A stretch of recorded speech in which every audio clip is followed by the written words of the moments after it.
Hello everyone, I'm Radu and I want to welcome you at the 65th COXO Global Free Public Service webinar, where Dr. Francesca Cerutti will talk about the steps for a predictable endodontic treatment. The language will be in English. Okay, so at the end of the training, you will receive a certificate, but first you have to do a few steps to get the certificate. So first step is follow and like the COXO page. The second step is to leave a comment or a question below. But here, pay attention, I want to tell you something, but at the end of the training, Dr. Francesca Cerutti will choose the best question and that person will receive a special gift. So please put question in the comment section.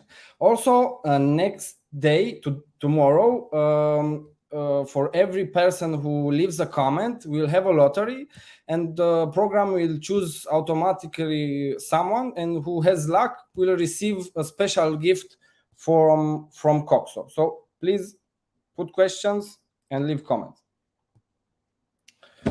The third step is at the end of the live video, we'll share the form link to the comment section below the video. Please open the link and fill the form to submit to apply for the certificate. If you did all the 3 steps, in 5 days, you will receive the certificate in PDF format on your email. Pay attention, the form application can be filled only one time and will be available for only 5 hours after the lecture. 5 hours later, the application shell will be closed. After that time, we will not accept any application. Please fill the form as soon as possible after the webinar. The form cannot be modified, so please make sure the information you leave there is correct. Here is an example of the certificate you will receive, and of course, it will be updated with today's details of the course. DentEquip and COXO. Let me say you more about DentEquip. So DentEquip was founded in 2013. It was founded by me.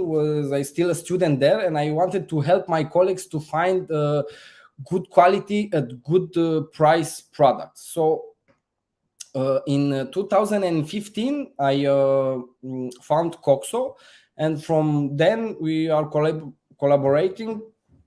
And we are a COXO dealer in Romania, and I think we are doing a great job, and I'm doing a great job because I like to help my colleagues, my dentist colleagues, to give them a good quality at good price products.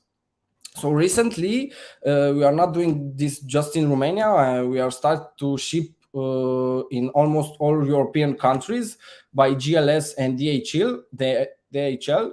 So everyone from Europe can, almost every country can order from us. You can see the website, it's dentequip.eu. We have almost all COXO products in our portfolio. So everything you want, we have it. Of course, we have to have a service center.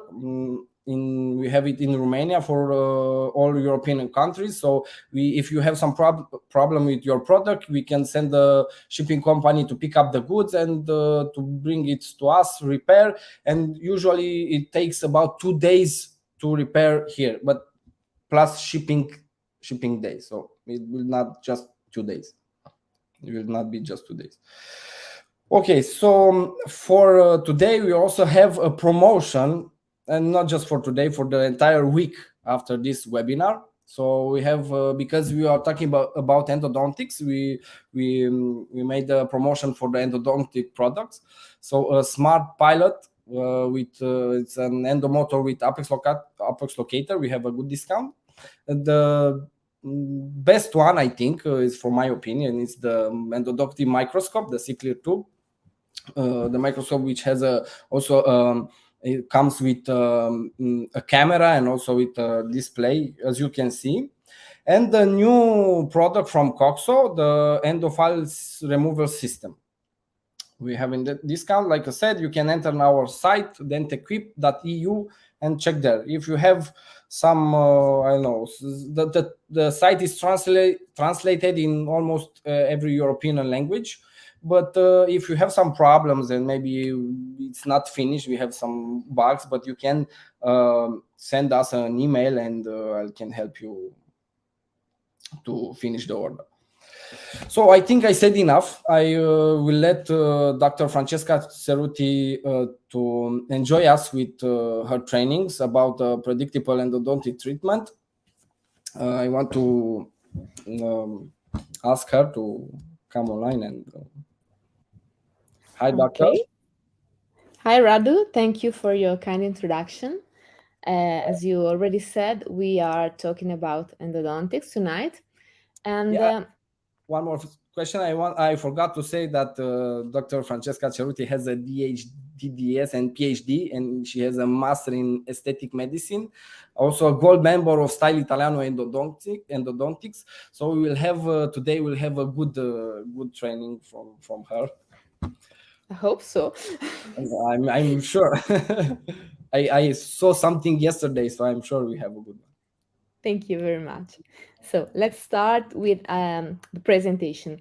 What do we have to do to achieve a predictable endodontics? In my opinion, there are some steps that we have to follow in order to do a good job. First of all, diagnosis. We have to make sure that we do the right thing for that patient and for that tooth. Second, a good anesthesia, because in these days we are not only treating a patient, we are giving him an experience. And I think that a painless experience at the dentist chair is so important in order to make our patient satisfied with our job and to make him speak well about our work and send us other patients. So a painless treatment is the basis, in my opinion. Then we have an access cavity. Access cavity is often underestimated, but is extremely important because doing this step wrong means to jeopardize all the following steps of the endodontic treatment. Then we have shaping. Obviously, shaping is one of the most discussed themes in endodontics because we have different files, different methods, but of course, it's important together with cleaning and, of course, filling. Shaping, cleaning, and filling is what we always hear when we talk about endodontics.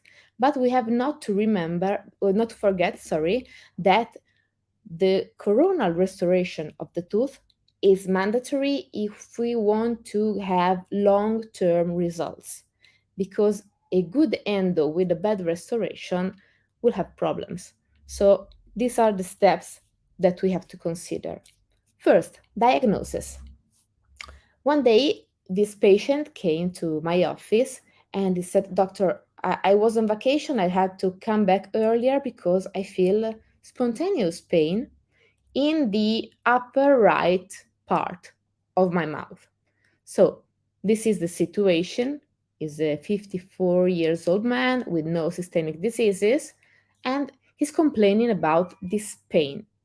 If you look at the pictures, you can see that he has some abrasions, non-cervical, non-carious cervical lesions.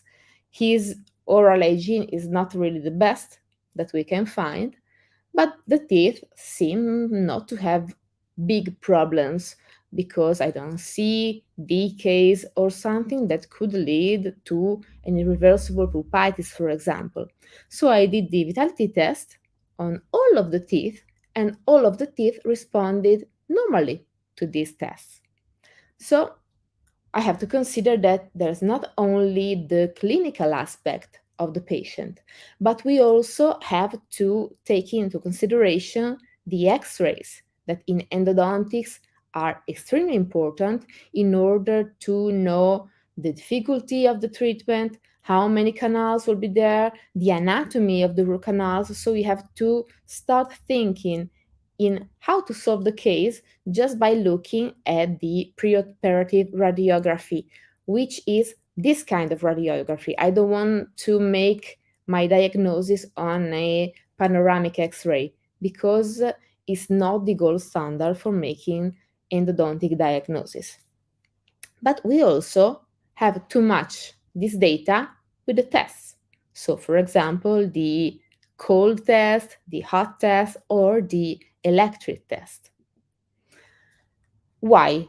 I take so much time in trying to understand what is the tooth that's causing the problem to the patient. For instance, the previous patient had nothing. I sent him to the hygienist, he did the oral hygiene, I gave him a toothpaste and a mouthwash with the desensitizer, and 48 hours later, he was like, I'm feeling better, doctor, thank you for what you did. I did nothing. But I found the correct problem for that patient. This situation did not happen for this young lady, which is 34 years old, and she has a first premolar missing. Why? Because she felt pain. Her dentist decided to do an endodontic treatment of the first premolar. The pain increased and increased dramatically. So he said, okay, maybe it's fractured, and he extracted the tooth and he made a bridge. So she sacrificed two sound teeth for making a bridge, and she had the tooth extracted. But the problem is her pain increased again and more and more. Why? Because in this case she had no odontogenic pain. She was suffering from a neuropathic pain. So all the treatment, all the things that the dentist did to her were wrong, and it's an overtreatment and it's a damage to our patient. So, in my opinion, we have to be extremely careful when we face a patient for the first time, and when he or she complains about pain, we have to make sure that we are going to treat the correct tooth. So, pulp vitality tests. Why? Why do we do them? Which test can help us the most? How do we do pulp vitality tests? And how we get to interpret the data we collect from these tests, because it's not so easy. The literature helps us and says that the ideal pap test should provide a simple, objective, standardized, reproducible, non-painful, non-injurious, accurate, and inexpensive way of assessing the condition of the pulp tissue.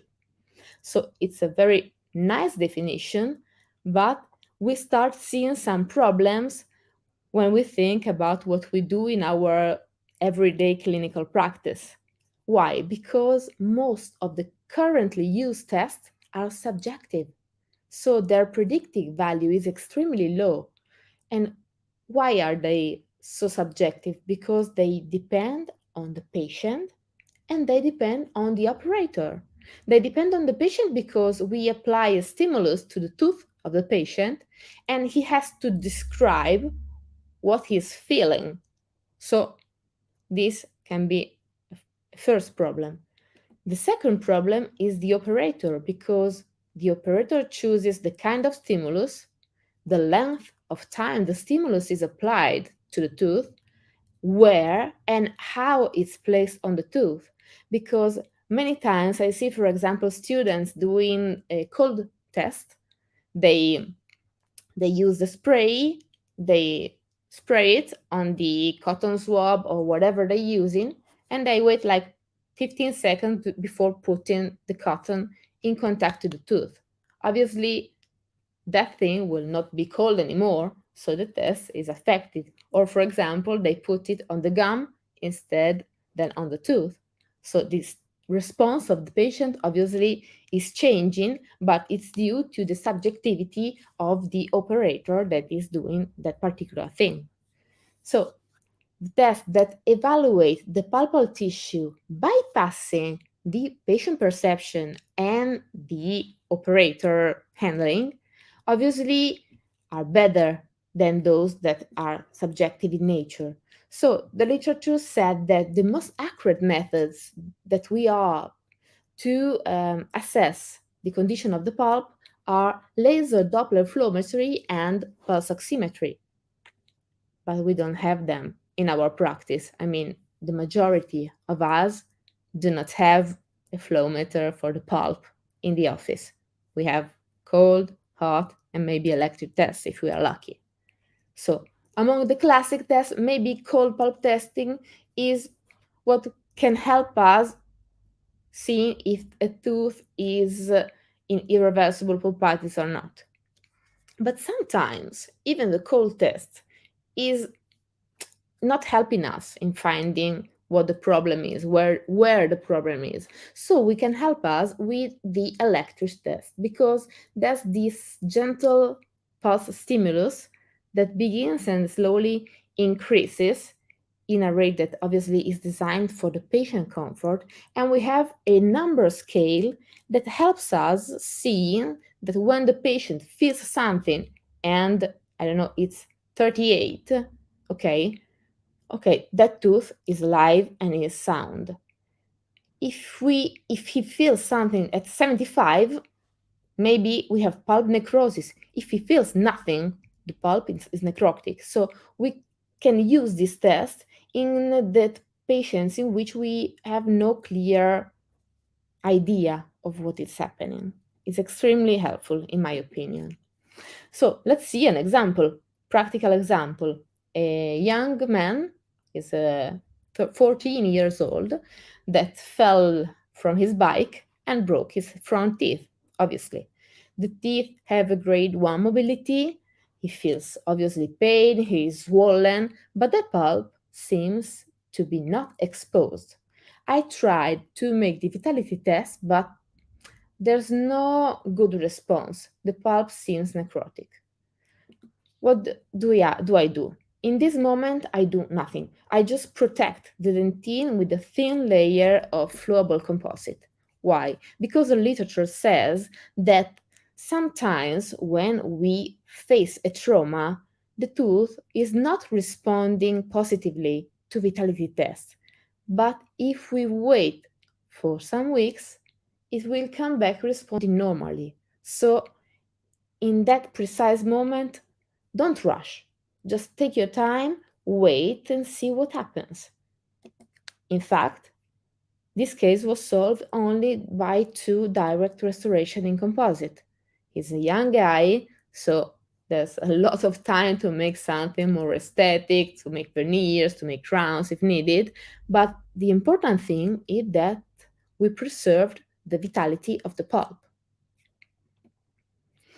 Another case in which endo is not the first choice is when we expose the pulp while excavating a decay, for example.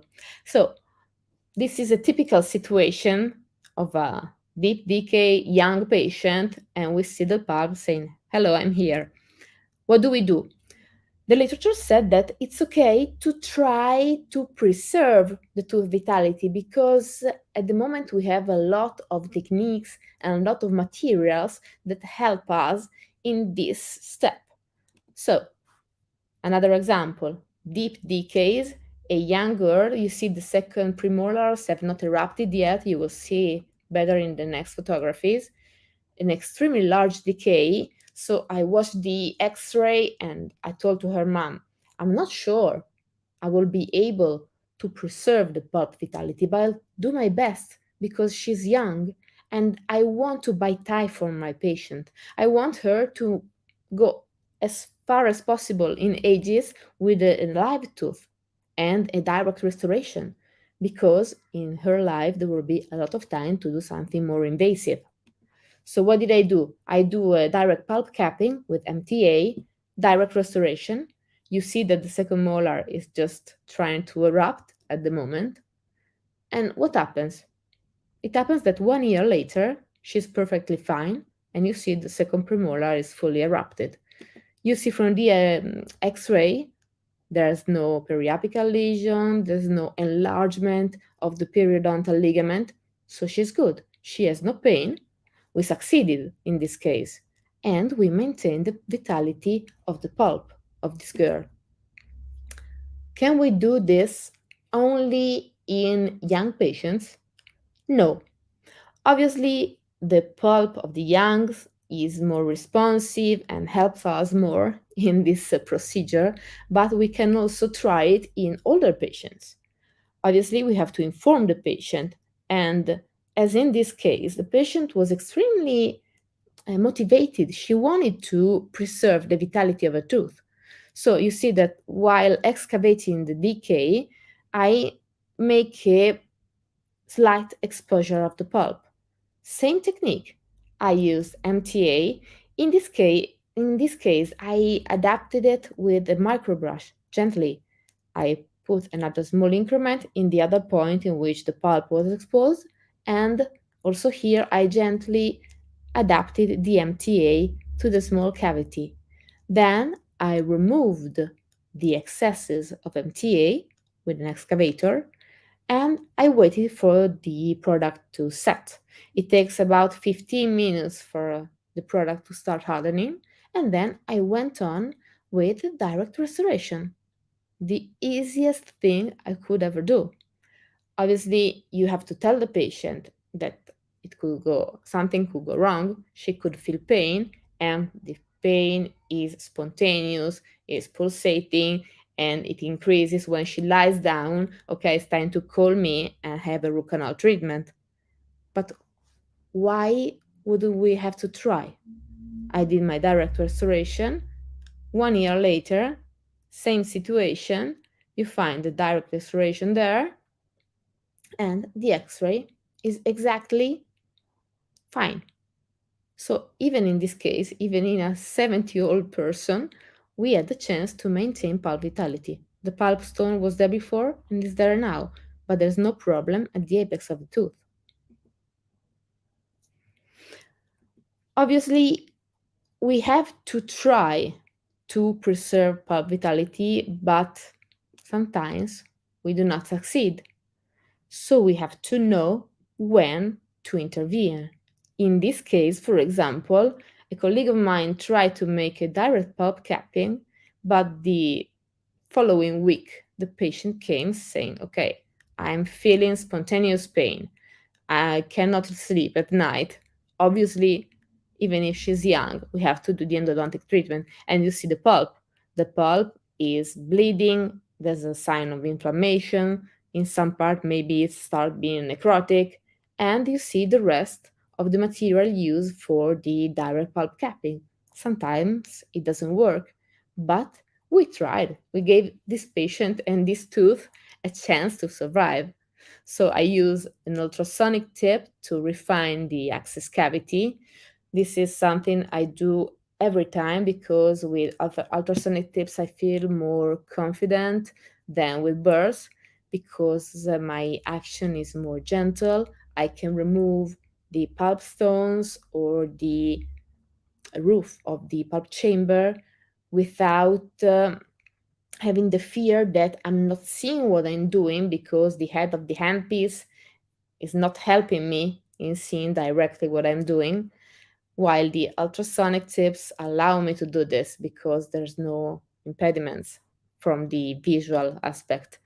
And so I'm gently going to refine my access cavity. I'm removing everything that is on my way because I have to see the opening of the root canals. I have to see the floor of the pulp chamber because its color will help me in finding the root canal openings. In this case, it's an upper molar. You can see MB1, okay? Then this tobacco canal that is there below a little of dentin, the palatal canal, and the MB2. So we can do our endodontic treatment and there's no problem. When there is the indication to immediately do endodontic treatment, obviously in irreversible pulp pathology, because we don't want our patient to feel pain. In case of necrotic pulp, because we do not want endodontic lesions.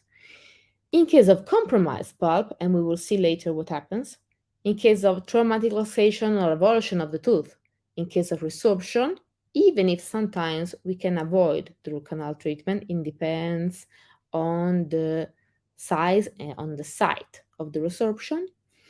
In case of cracked or fractured teeth when the pulp is involved, because we have no chance, and in case of persistent hypersensitivity that does not respond to any kind of treatment, we will talk to the patient and see if he wants to resist or if he prefers to do the endodontic treatment.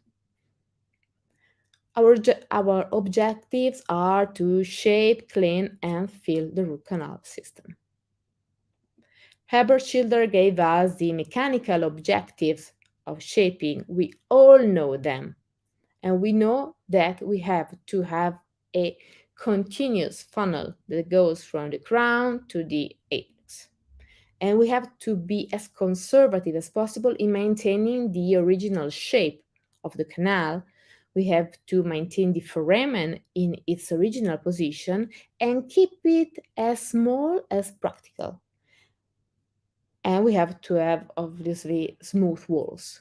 Why do we have to shape? Because if we don't shape root canals, we cannot clean them properly. We cannot fill them properly. And also the shaping allows a larger volume of irrigant. I use sodium hypochlorite, so I wrote sodium hypochlorite to penetrate into the root canals. The phases of shaping are, in my opinion, access cavity, pre-flaring, glide path and working length, shaping, and finishing. What do I mean? I mean that the literature said that a wrong access cavity is among the most diffused reasons of missed root canals. If the access cavity is incorrect because of its position, depth, or extension, it will be difficult to obtain a predictable result.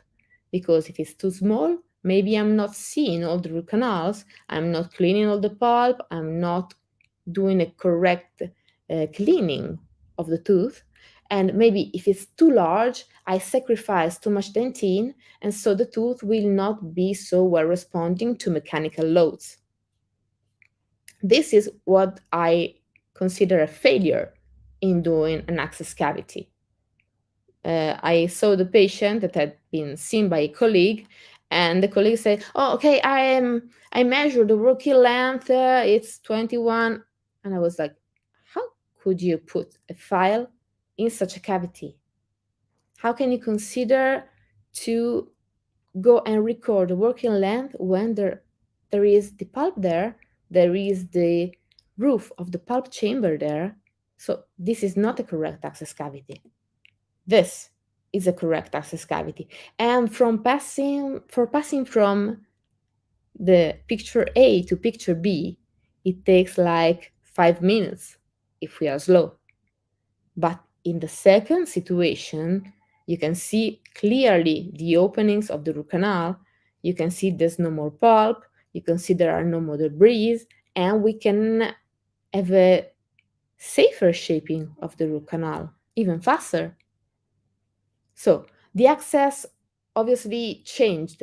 The concept changed and evolved over the years. We are going towards access that are more and more conservative.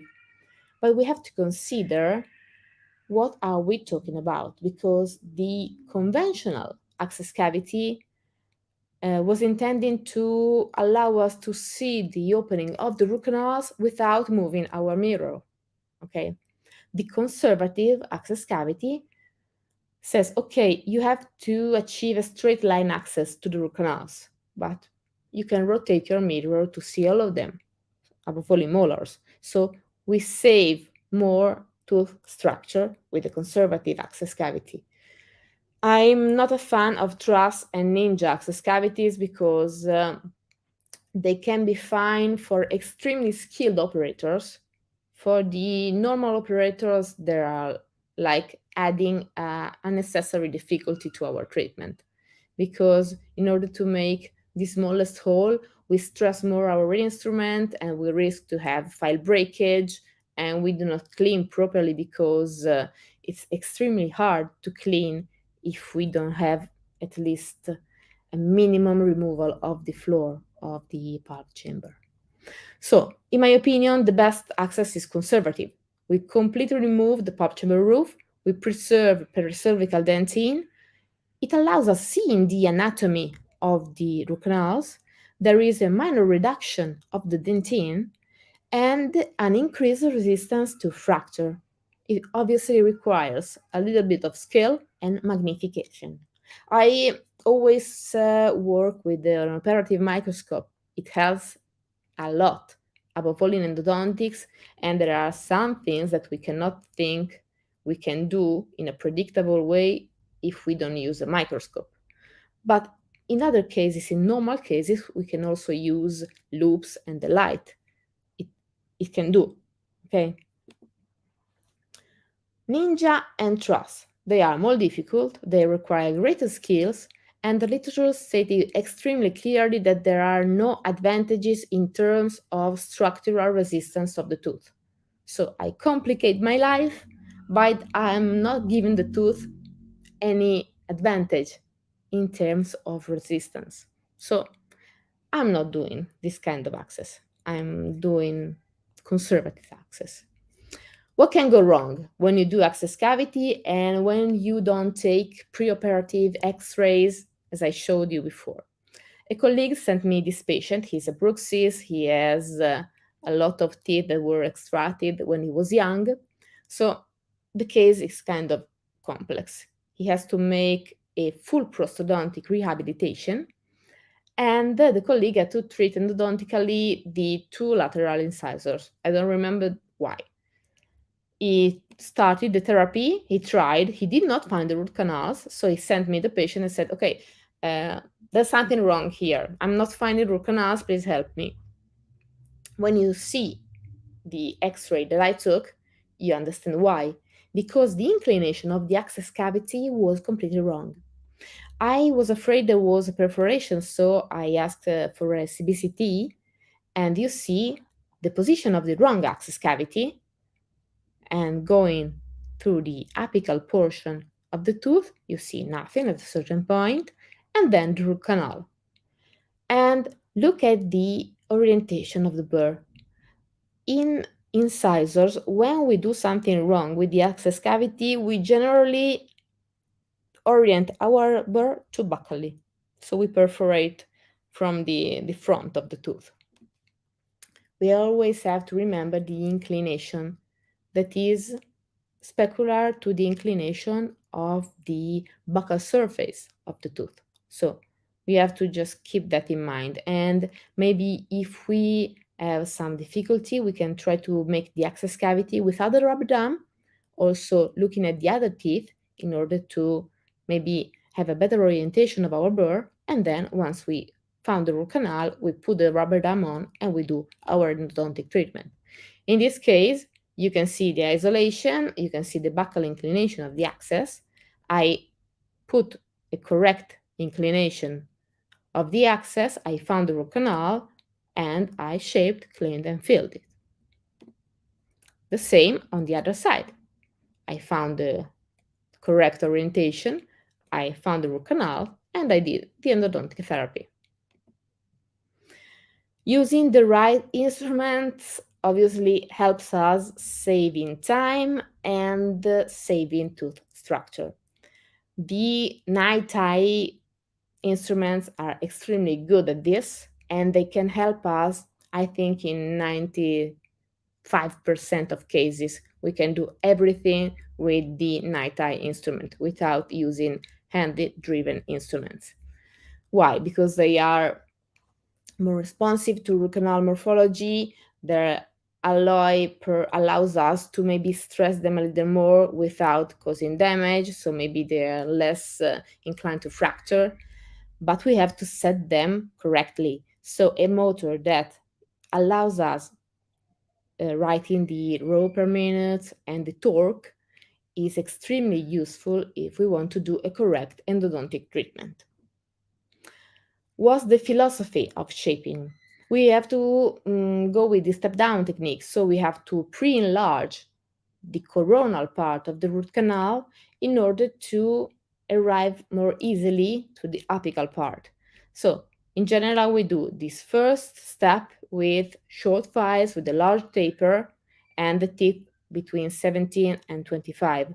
This file is extremely useful if you don't have ultrasonics, for example, and you are using 𝐄𝐧𝐠𝐥𝐢𝐬𝐡, then these are, I think, more efficient and they save more to structure. Then we have the recording of the working length and the glide path. We use small tips, small taper files. Why? Because we want to be as conservative as possible. We need the file to be flexible because we want to arrive to the apex by working centered into the root canal. Then we shape the two coronal thirds of the tooth, bring the shaper then to the working length, and once we arrive to the working length with the 2504 file, we only have to do the finishing. So we have to choose if we want to use a 2506 or 3504. We can choose the final taper and diameter of the preparation. How do we choose it?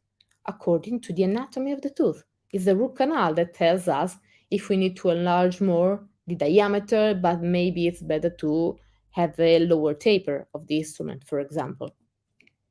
And then we have to follow up and see the lesion has completely healed. So we did the root canal treatment correctly. This is what the dentists that do endodontics fear the most, the fracture of the root canal instrument. This is not COXO root canal instrument. Why do instruments break? Because of flexural stress, torsional stress, taper lock, and cyclic fatigue. Obviously, we have to try not to use our root canal instrument for like 20 root canals because obviously they're going to be stressed and they will be more inclined to fracture. But the other, flexural, torsional stress, taper lock, are avoidable if we do a correct technique of shaping.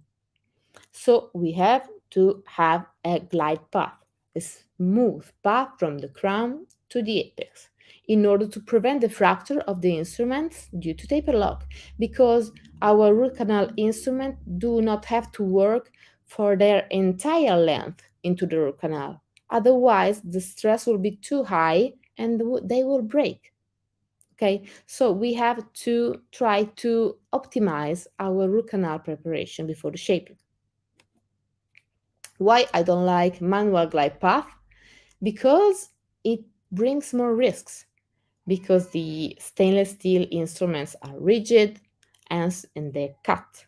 So we can make ledges, we can make wrong paths, we can make obstructions if we don't use them correctly. And then it's harder to find the correct glide path. So in 95% of cases, as I said before, a complete rotary file approach to endodontics is a win-win because we save time, we save tooth structure, and the patient is happy. The literature also said that the use of nickel titanium rotary files to create glide path is good. So you can see a case. I did it completely with rotary files, and independently of the anatomy of the tooth, you can use this approach. And you will see that we will be extremely satisfied with the results because it will be easier to complete root canal therapy.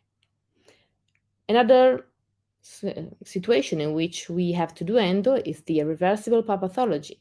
The patient came complaining about spontaneous pain on the first incisor on the left. I did the endodontic treatment and everything was solved. Did the restoration.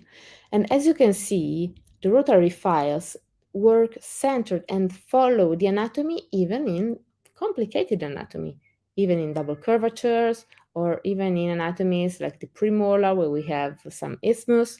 So they are extremely gentle but effective. Another video that shows a case of irreversible pulp pathology. The patient had a large amalgam restoration. She had pain, so I completely removed the amalgam. I opened the access cavity. I used the pre-bent ultrasonic tip just to work in the isthmus because I don't want to leave any pulp in there. And then I irrigate, you see the system pulp, and I use directly rotary files. It's easier and it helps me in achieving a good shaping in a short time. I use manual files just to the working length. I activate my irrigant, so this is sodium hypochlorite. And after the cleaning, there is the filling phase. As you can see, the two mesial canals are merging. There's a communication between them. So I decided to close the distal canals with the warm vertical compaction technique of gutta percha. It's extremely classical technique of endodontics. So you heat the gutta percha point and then you have to pack it with a plugger, and you do this several times until you filled the apical area, and then you backfill the root canal with the extrusion of gutta percha. We will see it later. As regards the mesial canals, since I did not have a good tuckback of my gutta percha point, I decided to use a carrier-based technique. It can work in some cases, and it can help us when we do not have a tuckback. I cut the carrier, and this is the postoperative radiography. In case of necrotic pulp, what do we do? This is a young boy, he's 17. There's a large lesion on the first lower molar. Obviously, I did the endo treatment. The pulp was half alive, half necrotic. That's why the pulp vitality test was so and so. It didn't give me great informations.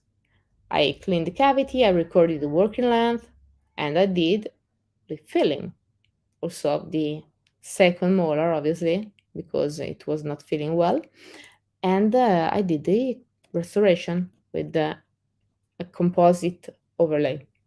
And this is 6 months later. You see the lesion has almost completely healed.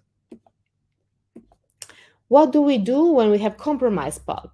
It happens, I think, to everyone to lute an overlay or a crown on a vital tooth, and some time later the patient starts feeling pain. So we have to do the endodontic therapy, obviously passing through the crown or through the overlay, and this is it. Or another case, the bridge. And the pillar, the molar, started with an irreversible pulpitis. So I did the endodontic therapy, and passing through the bridge, everything went fine. The pulp that might be compromised is an interesting topic because in this case, we had to do a large prosthetic work on this patient. And after the preparation and the provisional crowns, he started to feel a high sensitivity to this tooth. It was not an irreversible pulpitis, but the patient was not feeling well, and we did not feel confident in luting the full prosthetic work on a tooth that probably will have undergone in irreversible pulpitis or necrotic pulp in some months. So we decided to treat the tooth that I did, and you see the 11 years follow up, everything is working correctly because we followed the right strategy. In retreatment, it's the same. We have to remove everything, the crown, the existing filling. We turn the retreatment into a treatment. Once the root canals are empty, we do the same technique. Same idea of the files, the shaper. So we shape the coronal 2/3, then the apex, then we fill it. I use the MTA in the first case because the apex was extremely large, and I use warm gutta percha in the second case because it was a normal tooth. This is interesting. This girl had to get married in July, and she came to me in April with a sinus tract saying that the dentist had treated the tooth for like 4 or 5 times, and she continued having pain and sinus tract. So look closer, you see the incomplete removal of the decay, which when we do endodontics is the first thing to be done. Remove completely the decay. I put a gutta percha point into the sinus tract just to see where the lesion was starting. And you see it's on the mesial root on the second molar. Why? Because there was an MB2 that had not been found, not been cleared, not been shaped, not been filled. So I did the retreatment, I filled the tooth, I put a composite inlay in this case, and at 2 months, the tooth is completely painless and the sinus tract disappeared. Because cleaning is extremely important, it's half of our therapy. Because if we shape but we don't clean properly, we will never be able to kill the bacteria inside the root canal system and to fill properly. And we will never find the apical deltas like in the premolar you see in the right bottom part of the screen. How do we consider cleaning? We have to consider that we cannot calculate the amount of irrigant we use until we have finished our shaping. So we use approximately 10 milliliters of sodium hypochlorite and 2 milliliters of ADTA, and we activate them with ultrasonics, sonics, whatever you like, activate, because you increase the power of the irrigated solution. With ultrasonics, for example, you create a cavitation effect, so the irrigant flows better through the apical part, flows maybe in lateral canals, the root canal walls are extremely clean. And you have to consider that our instruments sometimes touch less than 50% of the walls of the root canal. So it's important to have something that helps us in cleaning the root canal system. Otherwise, we cannot think we will have a success. In this case, I had to remove a large post. This is a case referred by a colleague. The patient didn't want to remove the existing bridge, so I passed through the bridge and I tried to unscrew this large post. Maybe I'm going a little quicker in order to allow you to see the whole presentation because it's kind of long. You see here, I'm moving with ultrasonic tips the post that starts dancing,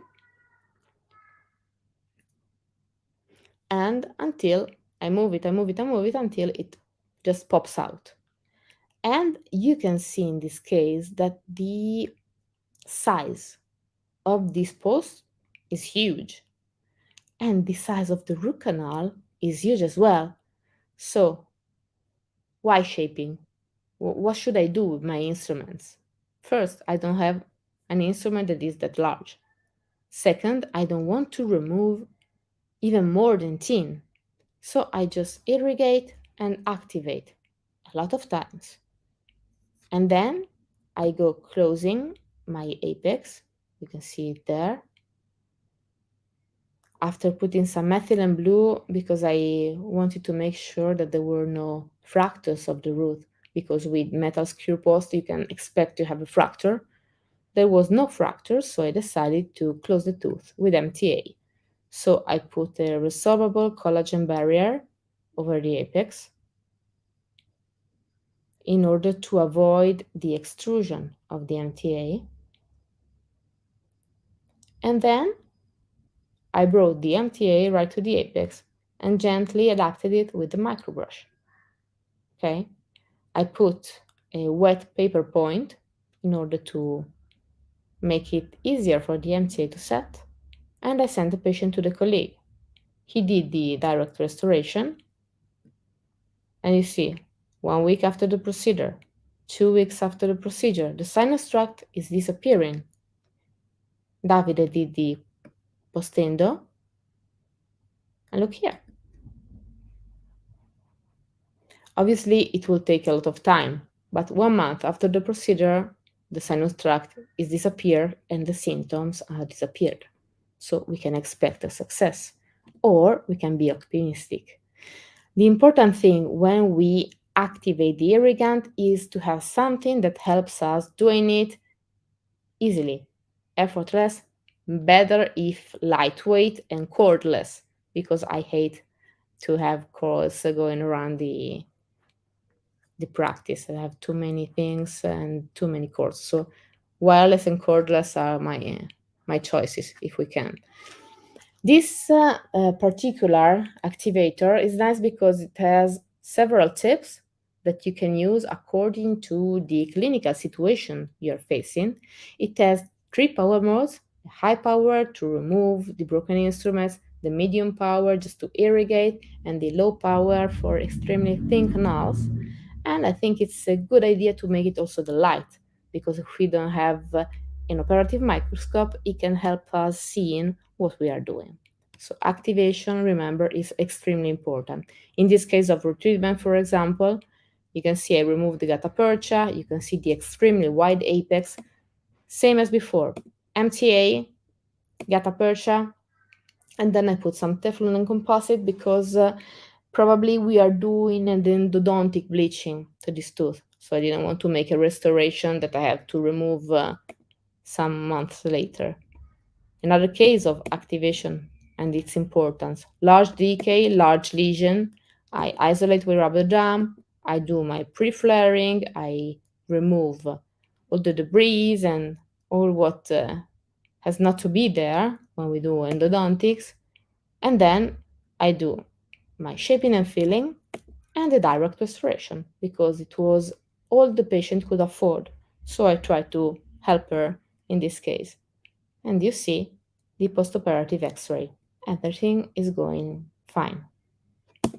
The filling. I'm a fan of warm vertical techniques because I have control and they are cost effective, they are easy, and they can solve even situations of particular anatomies like this premolar with 3 root canals. I like the classic warm vertical compaction technique, which I used in this case, or I use in this case of retreatment. It's nice to have the possibility to set the heat you are using in your heat carrier and in your gutta percha extruder, because according to the sealer you're using, maybe a bioceramic or a 𝐄𝐧𝐠𝐥𝐢𝐬𝐡 sealer, you might have to choose to decrease a little bit the temperature. It's nice to have the possibility to set it, and the COXO has the possibility. This is a retreatment. The patient had pain. He had the root canal done some months before, but he still felt spontaneous pain on the tooth. Why? Because they missed completely the palatal canal. So I did the root canal therapy. I filled it with the warm vertical compaction technique, and then I did a simple direct filling of the tooth. Magically, the pain completely disappeared. So we have to keep in mind that when there's something wrong with our patient, there's probably a mistake. We have to we have to find and we have to solve. Another nice technique is the cone-leg technique. And then, last but not least, the restoration, because the area to leak from the crown to the apex if we don't do a correct restoration. With Massimo Giuvaruscio, I did this scheme in Style Italiano Endodontics that I found particularly nice and useful in order to decide whether or not you have to put a glass fiber post, for example, basing on the tooth we are treating, basing on the functional load, etc. And what kind of restoration should we do according to the number of residual walls, and this is valid for incisors. Obviously, you see that the canine on the left is extremely different from the incisor on the right, because the presence of the access cavity only tells me, okay, you can do a simple composite filling. But when I have no walls remaining, I know that I have to put a glass fiber pore, ferrule, and crown. Otherwise, my tooth will not be protected from the function, from the occlusal loss. This changes for premolars and molars, because in this case, we also have to consider the thickness of the walls, residual walls, because otherwise we have to lower them and to cusp cover everything. The same is for molars. Basing on the residual walls and the thickness of these walls, we decide whether to put a glass fiber post or not, and we decide the kind of filling that fits that case the most. I don't want to bother you And I thank you very much for listening. And also thank you from COXO. Thank you, Rado. Thank you, Marvin, for helping me in this. So if you have any questions, I'm happy to answer. Thank you too. Yes, I posted a link in the private chat from the StreamYard, so you can enter and choose some questions. Okay. People did. I can ask you, or but I think it's better you to choose one. Okay. Let allora. And of course, to choose the best one who will take the gift. The price. Okay.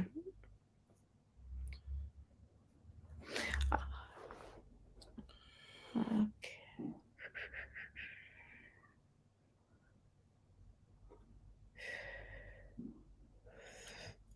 I think I'm answering the first questions and then I'm choosing the best one. okay. Uh, the first question is how to perform cold test. If we applying cotton with endo eyes and patient feel pain or cold, means vital or non-vital teeth. Well, cold test, you have to apply the cotton at the neck of the tooth, being careful not to touch the gum. Otherwise, the pain will be felt by the gum and not by the tooth. If the patient feels pain that is extremely high and it doesn't pass within like 5 seconds, you have to consider that the pulp is in a state of inflammation. And it's up to you and up to your patient, according to his history, to decide whether that pulp is in irreversible pulpitis or not. I hope I was clear. What is the aim of the endodontic treatment? The aim of the endodontic treatment is to eradicate all the pulp and pulp remnants and bacteria that are inside the root canal system in order to preserve the tooth into the mouth of your patient. You have to consider that in case of vital tooth, your aim is to avoid the formation of an apical lesion and to avoid your patient to feel pain. In case of a necrotic tooth, where there is lesion, for example, your aim is to make the lesion heal and to preserve the permanence of the tooth into the mouth of the patient. The expected life of a perfect endodontic treatment, the life of the patient. There are endodontically treated teeth that last for a lifetime. The problem is the restoration, because if you look in the literature, you can see that most of the failures of endodontically treated teeth are linked to other causes. For example, a prosthodontic failure or a periodontal failure. So a good endo can last a lot.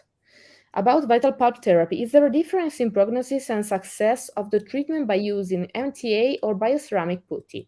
I have not such a good and long-term experience with bioceramic putty, but they are both biocompatible materials. So I don't think there is a difference in prognosis of success. I should check the literature to answer you properly, but in general, I can tell you there is no significant difference between them. In case of a patient came with trauma on his teeth and get fracture with not exposure of the pulp and feeling pain in vitality tests, can we trust with this test about vital or non-vital of teeth, and what is the period we should follow the case? Um, uh, when there is a traumatized tooth, you have to follow the case for the entire life of the patient because it could get necrotic anytime. So you have to instruct the patient, we have to tell him that if he sees the tooth having a slight change of color, becoming darker, or start feeling pain, I don't know, while chewing or while biting something, it's the case to come and have a visit. In general, if the pulp seems vital in the first case, it can remain vital. If it seems necrotic, is the point in which you have to wait for some weeks before acting because it could get back to vital at the following call test. What is the clinical criteria to decide whether the tooth has to undergo vital pulp therapy or root canal therapy on pulp? This is the best question. I found it. Dr. Sabari Nath. The clinical criteria to decide whether the tooth has to undergo vital pulp therapy or root canal therapy on pulpal exposure is mainly clinical and is the absence of pain, absence of spontaneous pain, absence of maybe a 5 months exposure of the pulp to the oral cavity, and this is it. You have to also check the bleeding of the pulp. If the pulp bleeds when you discover it and the bleeding stops within 1 minute, it's okay. You can try vital pulp therapy. If the bleeding continues, better to go with the root canal treatment. What is the aim to the access cavity? The access cavity has the function to allow you to get to the root canal system. So you have to remove all these structures and everything in case of retreatment, for example, crowns, posts, or whatever, everything that is between you and the openings of the root canal system. It has a shape that can be dynamically changed according to the anatomy of the tooth. In general, you know what is the initial shape of the access cavity for each tooth because you know more or less where the root canals are positioned. But then, once you have removed the roof, you have to check the color of the pulp chamber floor. You see the dark colors, they are leading you to the root canal openings. In case of molar, we has vital canals and non-vital canal. Can I do endodontic treatment for only affected canal and leave other canals vital as trying to be conservative? Not in my experience. It's a good idea, but you have to consider that it's a unique system. So the pulp has communication even with other canals because you have the pulp chamber that collects everything. And if bacteria have come into one of the root canals, they are probably also going in the others. And also, if you don't treat the vital canal, I think that they could turn non-vital or the patient could feel pain because of your intervention. You saw in the retreatment of the premolar, the colleague had treated only one canal and the patient was like dying of pain because it has these pulpitis-like symptoms for 4 months. When a young patient came with fracture and he has exposure of pulp and the root is not complete yet, my question is, when I put MTA in chamber, does that make discoloration of tooth with time when we use MTA? Good question. In general, MTA contains bismuth oxide as a radiopacifier, and it can cause a discoloration of tooth. But on the market, there are also some MTAs that do not contain bismuth oxide, and so it's less likely that using this kind of product you will have discoloration of the tooth. What do you prefer, doing MTA and restoration on the same visit, on doing restoration at the latter appointment? If I can, I do everything in one appointment. I'm a great fan of long appointments in which you do everything you can, because I feel more confident if I can do the restoration in the same visit, because I never trust the temporary restoration materials and I never trust my patients because they stop having pain, so they forget the appointment, they don't come, and then they have whatever, and maybe they come with a fractured tooth after 3 months. Or, and it's even worse for me, if I did a good root canal therapy, they come 1 year later with my temporary filling material. And I'm like, yes, but the coronal seal, we lost it. So what I'm doing? I'm retreating the tooth or not? So everything in the same appointment is what I prefer. In your opinion, describe a successful root canal therapy. Good shaping, good cleaning, good filling, good restoration, The patient has no pain, no lesions, and I think that is a success. How can we trust a vital test when we deal with multi-canal teeth because we have confused response when we do that more than one time? This is interesting. You cannot trust them. Above all, if you do them repeatedly in 5 minutes, you do the test like 5 times. It's not working. So if you do the vital test, above all with cold, you have to wait like 10 minutes before doing it again. Otherwise, your response will always be confused. When we make ninja access cavity, is that make more stress on rotary files compared to a traditional cavity? Yes, absolutely. It stresses the files extremely more than the traditional cavity. And also, since you do not have or you rarely have straight line access to the root canal system, you have to make your file bend in order to enter into the root canal. So you have stress on the coronal portion of the file, which is larger, which is less flexible, and it's more likely that the file will fracture because of this lack of space. Ideal treatment time for root canal therapy in one appointment. It depends on the tooth, but in general, you can take like 1 hour for a molar, 1 hour and a half if you have some difficulty. This is the idea. Obviously, if you work with magnification, it can take more time because you see more, so you clean more, and you go finding things that you could not see with the regular magnification device. But in general, it's 1 hour for a molar. I think I answered to everything.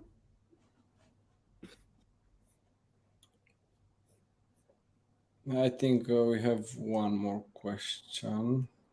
Maybe you can refresh the page so you can see the last Yes. one. Or Yes, extrusion of sealer out of apex on radiography, is that it evidence of good apical seal? No, no. You could also have a large extrusion of sealer or maybe gatapercha and have a weak seal, because what we have to do is to think three-dimensionally. In general, when we have extrusion is because the hydraulic forces that we apply while packing gatapercha, they push the sealer and the gatapercha out of the apex. But if, for example, we chose the wrong gatapercha point and it's not fitting into the apex, you have no tugged back, you have no gauging, you have not a correct gauging of the gatapercha point to the apex, your restoration will be overextended because it will go over the apex, but underfilled because it will not close three-dimensionally the apex. If you look in most of the extracted teeth, you have this situation. You have maybe the point that is going out of the apex, but there's like 1 millimeter of free tooth all around. So no, it's not a sign of good apical seal.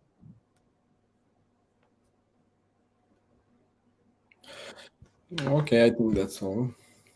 Okay. Okay, so now you have to choose which one was the best one. I found it before. It was You said something, but to the, be honest, the MTA. Wait.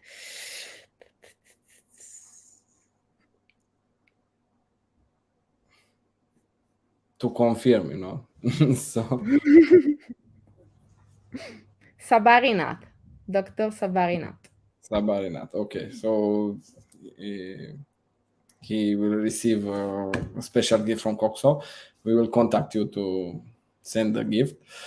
So why did I said that it will be a good one, and it was. Thank you very Thank much, you very Doctor, much. for the presentation. Don't forget to follow, like, and comment, and complete the form to get the certificate. So thank you very much, and see you for the next training. Thank you very much. Thank you too. Thank you. Bye bye. Bye.